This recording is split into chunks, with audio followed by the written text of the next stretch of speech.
Consultant cardiologist, MRI hospital ঢাকুরিয়ার সাথে যুক্ত। Heart disease এটা 4 থেকে 5 রকমের হতে পারে। প্রথম হচ্ছে হার্ট অ্যাটাক, তারপর হচ্ছে হার্ট ফেলিওর, তারপর হচ্ছে ভালভিউলার হার্টের সমস্যা, 3 নম্বর হচ্ছে হার্টের ইলেকট্রিক্যাল সার্কিটের সমস্যা, যেটাতে অনেক সময় আমরা পেসমেকার ইউজ করে থাকি, আর কিছু কনজেনিটাল সমস্যা, ফুটো হার্টের মধ্যে ফুটো থাকে। এরকম 5 রকমের হার্ট ডিজিজ ইউজুয়ালি হয়। এর মধ্যে আমরা আজকে ডিসকাস করবো হার্ট অ্যাটাক নিয়ে।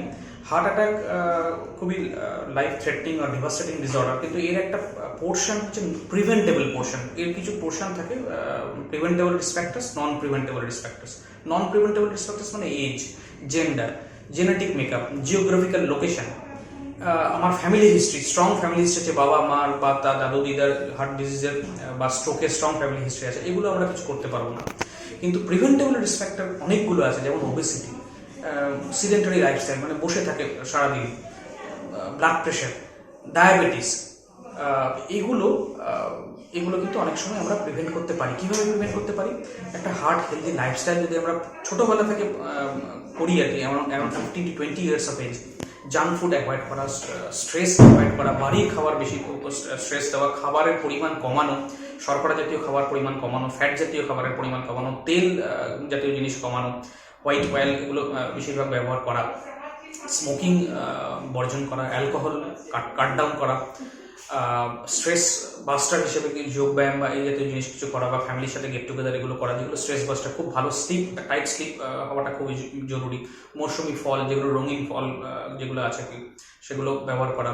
স্যালাডস, প্রত্যেকটা পোর্শন অফ ফুডসের সাথেই আমরা যদি স্যালাড এবং ভেজিটেবলস ইউজ করি, এগুলো হার্ট হেলদি লাইফস্টাইলস।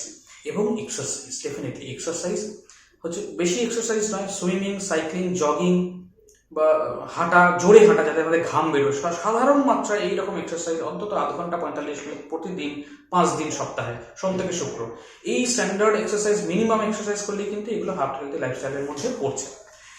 আর আমরা সত্যি মানে আমরা ভাবতাম হার্ট ডিজিজ যেগুলো, হার্ট অ্যাটাক, এগুলো বয়স্ক লোকের ক্ষেত্রে, 65, 75, 80, 60, 65 এইসব লোকেদের ক্ষেত্রে, কিন্তু আমরা রিসেন্ট এক্সাম্পলস থেকে বুঝতে পারছি তা নয়। 30, 35, 40, 45 এই বছর এই বয়সগুলোতেও কিন্তু হার্ট ডিজিজ, হার্ট অ্যাটাক প্রচুর পরিমাণে বাড়ছে, বিশেষ করে eastern part of the India, southern part of the India. হয়তো খাবারের চেঞ্জ বা এই লাইফস্টাইলের র্যাডিক্যাল চেঞ্জ হওয়ার জন্য এই জিনিসটা হতে পারে। এর জন্য প্রচুর হাইপোথেসিস হচ্ছে যে কেন এই জিনিসটা হচ্ছে, কিন্তু আমাদের এই ব্যাপারে খুবই সতর্ক থাকতে হবে। সবচেয়ে বড় কথা, হার্ট অ্যাটাক হলে সবাই যে প্রচণ্ড বেশি বুকে ব্যথা হবে এরকম নয়। বুকে ব্যথা, কারো অজ্ঞান হয়ে যাওয়া, প্রচণ্ড ঘাম হওয়া, হঠাৎ করে শ্বাসকষ্ট হওয়া, এবং খুব একটা বেশি ডিসকমফোর্ট নাও হওয়া, এই সবগুলোই কিন্তু হার্ট অ্যাটাকের লক্ষণ হতে পারে। কারণ আমরা কিন্তু এক্সট্রিমলি কনসাস করতে পারি, বুকের যদি কোনো রকম ডিসকমফোর্ট হয় সেটা খুব একটা ইগনোর না করাই ভালো। বিশেষত এরকম ডিসকমফোর্ট যেগুলো আপনি হাঁটলে বাড়ে, রেস্ট নিলে কমে যায়, ট্রেডমিল করার সময় বাড়ে, রেস্ট নিলে কমে যায়, এগুলো কিন্তু কন্টিনিউয়াসলি ঘটতে থাকে। বা অল অফ এ সাডেন সকালবেলা উঠে কিছু একটা প্রবলেম হলো, খুব চোকিং ফিল হচ্ছে, খুব ঘাম হচ্ছে, শ্বাসকষ্ট হচ্ছে, এগুলো কিন্তু ইগনোর না করাই ভালো। কেননা এর মধ্যে একটা টাইম লিমিট থাকে।